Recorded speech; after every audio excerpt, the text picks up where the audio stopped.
All right, what's up, y'all? So just thought I watched the state of play last night, and I had some thoughts that I wanted to share.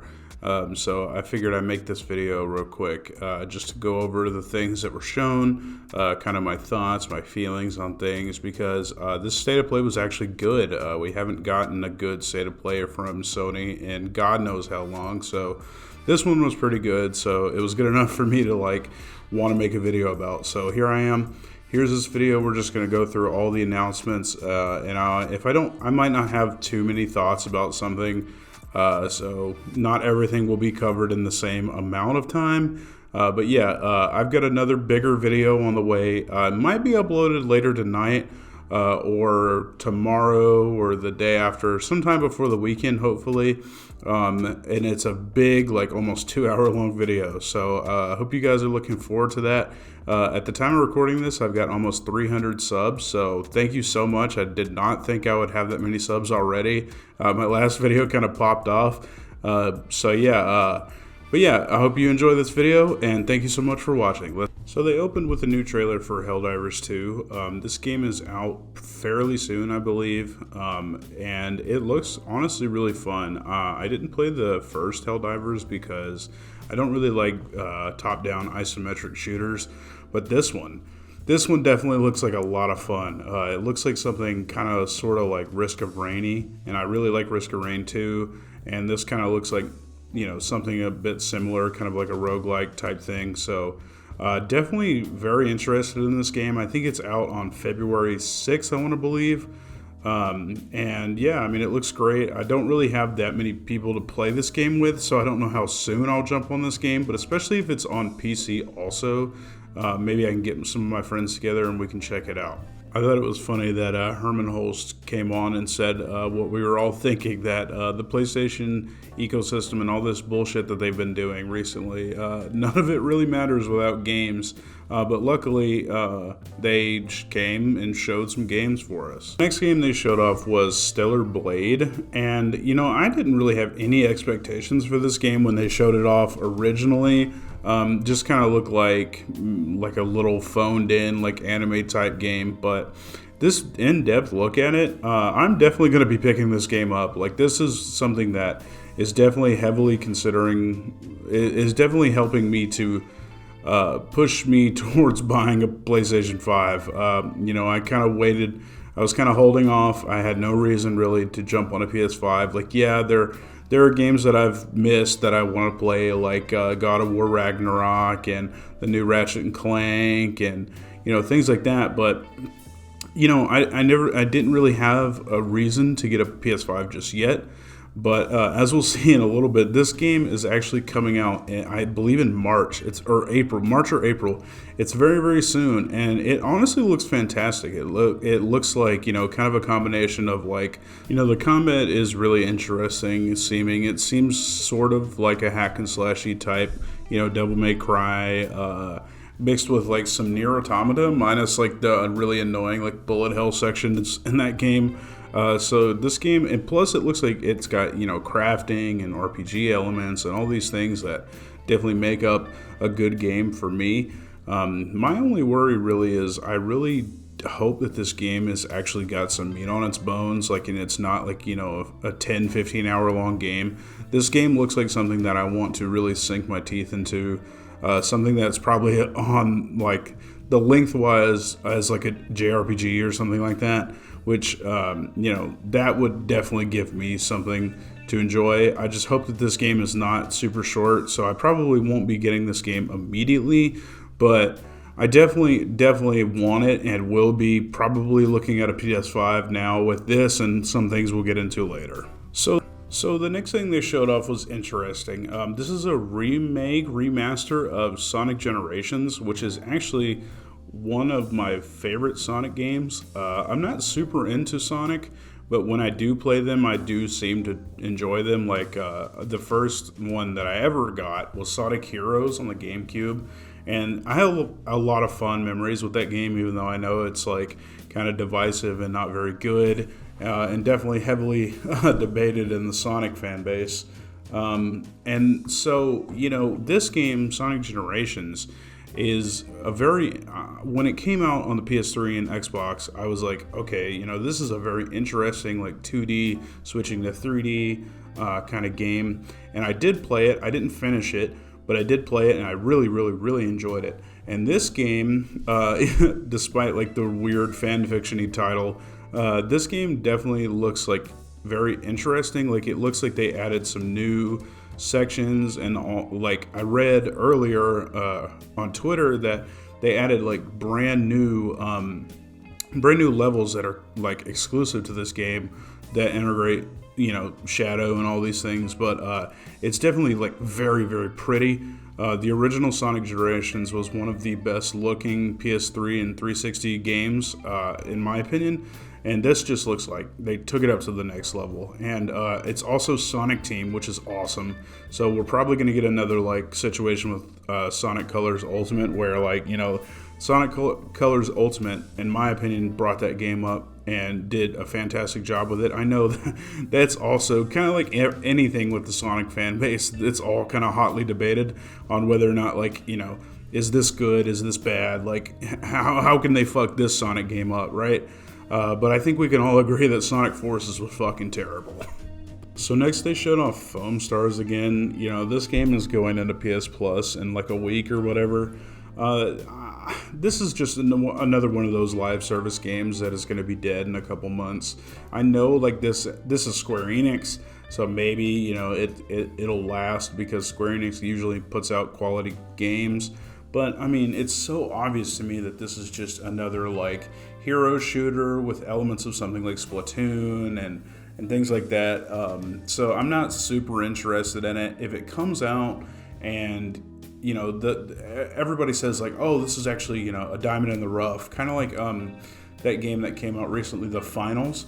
Like that seems kind of like it's not something for me. I don't really like those kind of like Apex Legends-y like battle royale type games. Like, I'll hop on Fortnite every once in a while, but this here, I do really enjoy hero shooters. I had a very embarrassing Overwatch phase when the first game came out. So this and I do really, really enjoy Splatoon. So if Square Enix can do something interesting with this game, and the people come out and say that it's actually like something worth my time to look at, especially since it's in PS Plus, like, maybe I'll check it out. But as far as I'm concerned right now, it doesn't really seem all that interesting at all, except they added the Afro guy, and he looks fucking awesome.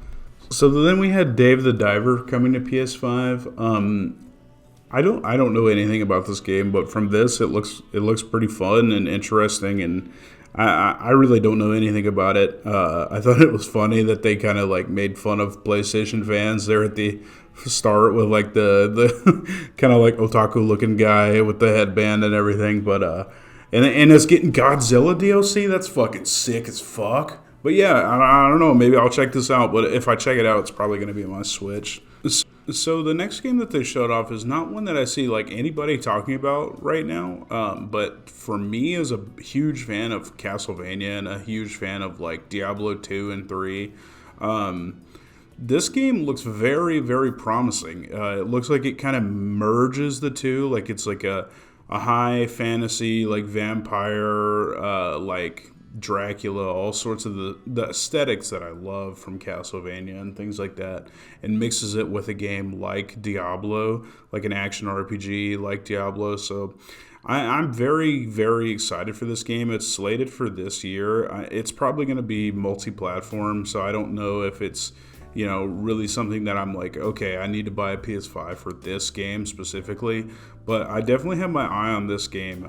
There's always some of these in these state of plays that like no one talks about, and they kind of rush by kind of fast, and it's just like whatever. But yeah, I mean, this one looks cool. It looks like a little action RPG centered around vampires, and it looks like it probably has some like crafting mechanics too, like base building and stuff like that. So that'll be cool. I'm definitely interested in V Rising. So now we're really getting into the meat and potatoes, the things that I care about the most from this state of play here.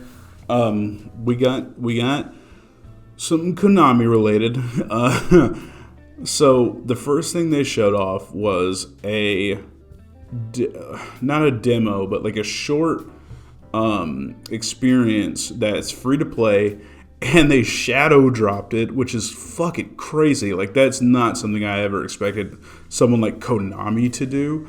But this game, I remember this got leaked sometime last year, and I remember looking at it, and they were like, "Oh, this is a Silent Hill game that's coming out," but it wasn't in that huge blowout of all the Silent Hill projects and stuff that we had.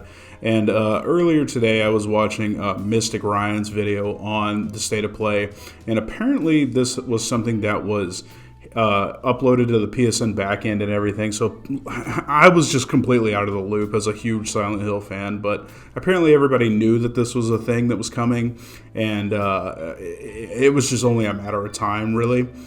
But this looks incredible. This is the reason why in the next week or two I'm probably going to run out and get a PS5. This looks very PT inspired. Kind of like you're stuck in a time loop and you can't get out. I think the concept is interesting with self-harm and suicide and things like that. It's very Silent Hill 3-esque to me.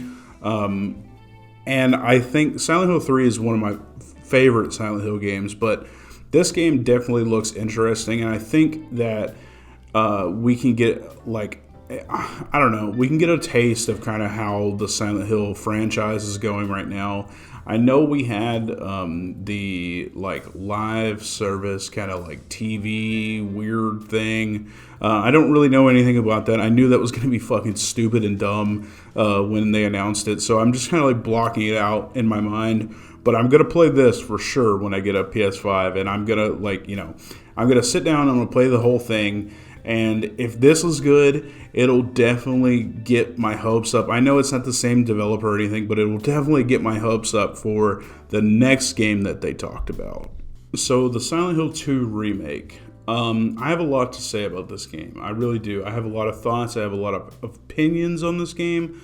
So I think I might do a separate video on this. Maybe. I don't know. But I'll go into it a little bit in detail here. But the Silent Hill 2 remake, I'll just say right now, looks fantastic. It's Bloober Team, which I know that a lot of my fellow Silent Hill fans are very, very, very scared of. I thought that game Observer, I thought that was, I recently picked that up and started playing it a little bit, and it's actually not bad. It's pretty good. And I did actually enjoy the first Layers of Fear game. I didn't play the second one, but from here, this gameplay trailer, just judging it based on what they gave us here and not Bloober Team's track record, this looks fucking phenomenal. I don't want to get my hopes up too high because I don't want to be disappointed. So I'm trying to practice a little bit of cautious optimism here. But as far as the town looks absolutely incredible. They nailed the fog and the the just kind of general atmosphere of Silent Hill. I think they perfectly nailed it. It's very, very atmospheric, very mysterious, and I think that's something that we got we didn't get in those Silent Hill HD remasters on the PS3 and Xbox 360. So I think this remake definitely not just making it so fucking gross and turning the fog so far up that it's near impossible to see what you're doing. Yes, in Silent Hill 2 originally, the point of the thing is for it to the entire Silent Hill franchise is covered in fog, right? But the HD remasters were just they took it to a level where it was just it took all the atmosphere and all the the mood and just kind of put it where they just fucked your draw distance up so bad that you just couldn't see shit.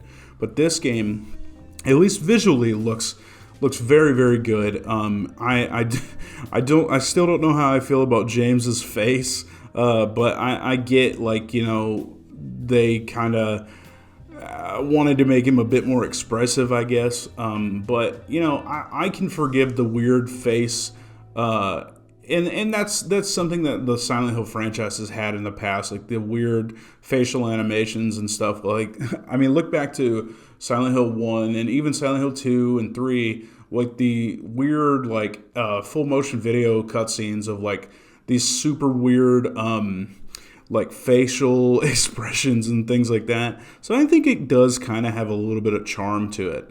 And then I want to also address the combat, because I see a lot of people online not necessarily being into it.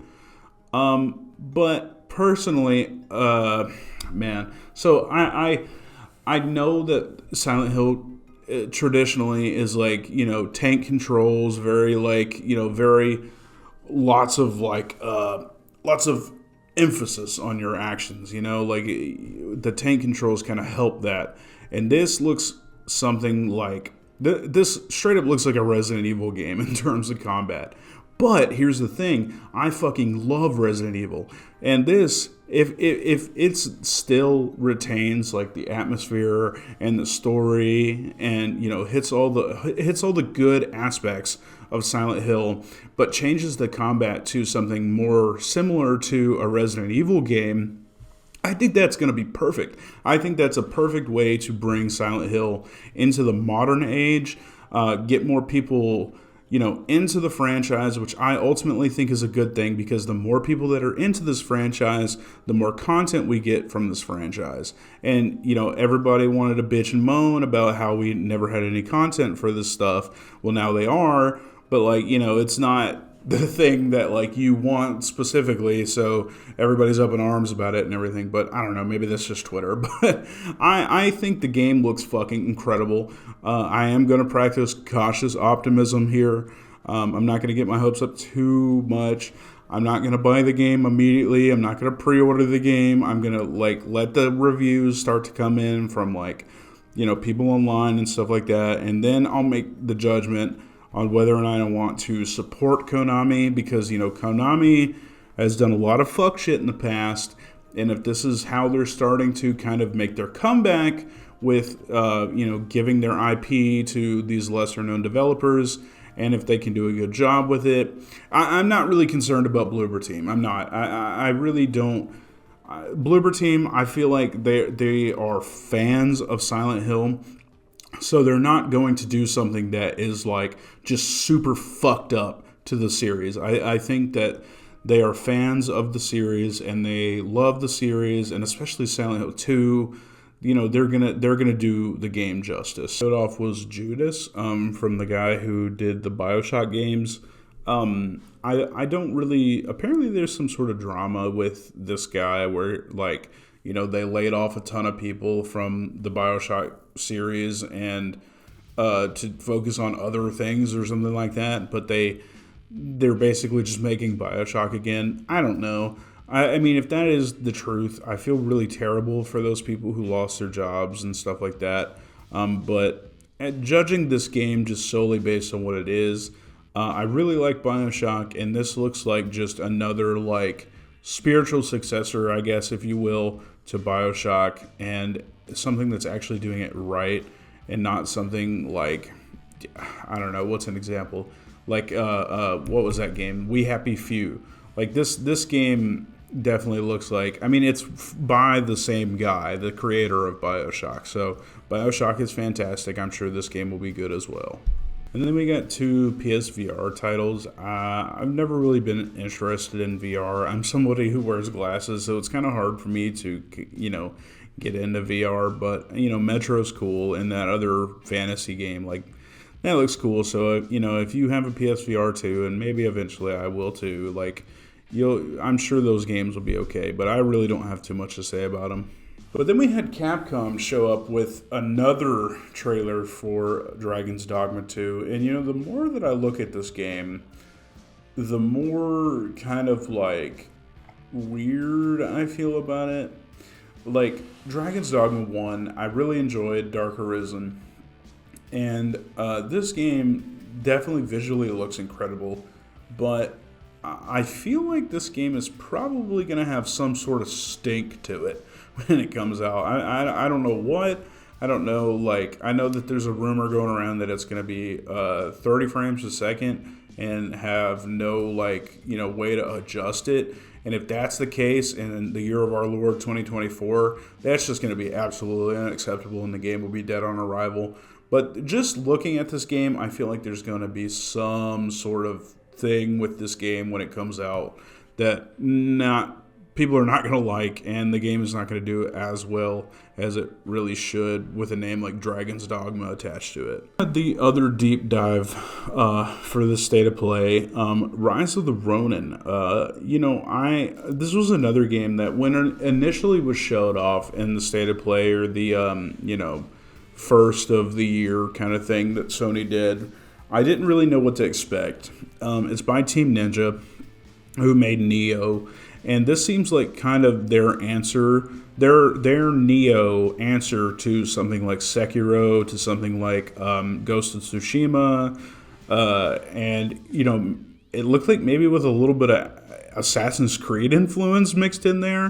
Which, God, I hope they didn't take too much from those games, because those games are not very good. But nevertheless, this game, I think the setting is very interesting, with it being like the post, like, opening of the ports. Forgive me, I can't think of the name of the actual era, but when Japan was finally open to the West and things like that, and they're in Yokohama and they've got a whole lot of Western influence and things like that.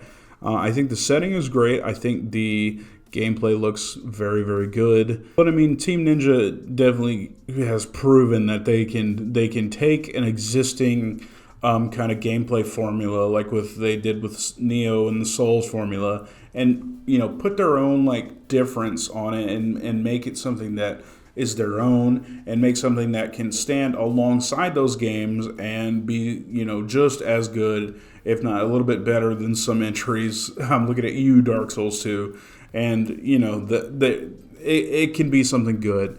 I don't know if I'm going to pick this game up as soon as I get a PS5. If we look at some other, if we just look at Neo, I keep using this example, but if we look at Neo, that game is like $5 now, and I know that's been many, many years since it came out, but that was a game that dropped in price almost immediately. So I might just hold off on this game, but I mean, realistically, this game looks fantastic. This is something that is right up my alley, something that I will enjoy a whole lot. I'm sure this will be something that I can get sort of the stuff that's good about Sekiro without being playing Sekiro and stapling my nuts to a chair, because that game is so fucking hard. I can get that same sort of feeling and attitude out of this game here. Also, it's coming out in March, which is just fucking, that's so soon. That's in a month. So, I mean, maybe, I don't know, maybe I will pick it up. Who knows? And then they closed with Death Stranding 2 on the beach. I have not played the first Death Stranding game. I do like Kojima. I liked Metal Gear a lot. Death Stranding, it's one of those games where I keep going back and forth whether or not I want to just spend the time to play it, because it looks so strange. But I feel it's Kojima, so I feel he's purposefully kind of just not showing his entire hand. But in this trailer, I felt like he kind of was. He was just showing everything about the game, all these story beats and things like that. And I'm just well, damn, I feel like I'm playing the actual fucking game watching this trailer. But for the people who are into Death Stranding and into these newer Kojima projects, I'm happy for them. The game, looks good. It looks that you actually have some more to do in it. They added combat and stuff like that, which I haven't played the first game, but from what I hear, it wasn't really present in the first game. You kind of were just going from point A to point B and letting the story tell itself to you, basically. Which is fine. Games like that are okay. But this game looks like there's a bit more to do.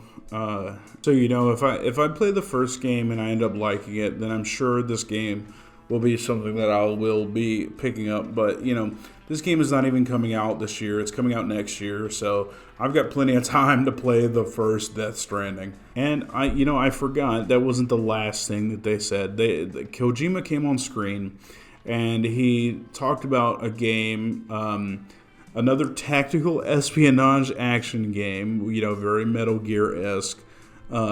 That he's working on, or he's going to be working on after Death Stranding 2 ships. So if Death Stranding 2 is probably not until late next year, this is a game that is probably not going to hit. Some people have said maybe until the PS6. I don't know. But this is a game that's very far off. Of course, you know, like, Metal Gear is a series that is very, very good, and I have a lot of love for. So if he can make kind of like another, like, sort of spiritual successor type thing to Metal Gear, I think it'll definitely be good. But he did say, like, this is something that's kind of like a movie, but also a game. So who knows, man? Who really knows what to expect from this guy? But, you know, there it is. So yeah, guys, that's going to do it for this video. If you enjoyed, please leave a like, leave a sub, hit the bell icon if you would. Leave some comments. What are you most excited for that was shown in this State of Play? Did you like the State of Play? Did you not like the State of Play? Let me know. And like I said, yeah, I mean, I've got another video coming in the next couple of days. Hopefully, I can get it done. It's something where, you know, it's a mixture of like live footage where I went out game hunting and I recorded it and everything like that. So it's taken a lot longer than I thought to edit it together, and it's going to end up being like an almost 2-hour long video. So I hope you guys enjoy. Thank you so much for almost 300 subs. It totally means the world to me. But yeah, I hope you have a great day and look forward to that new video.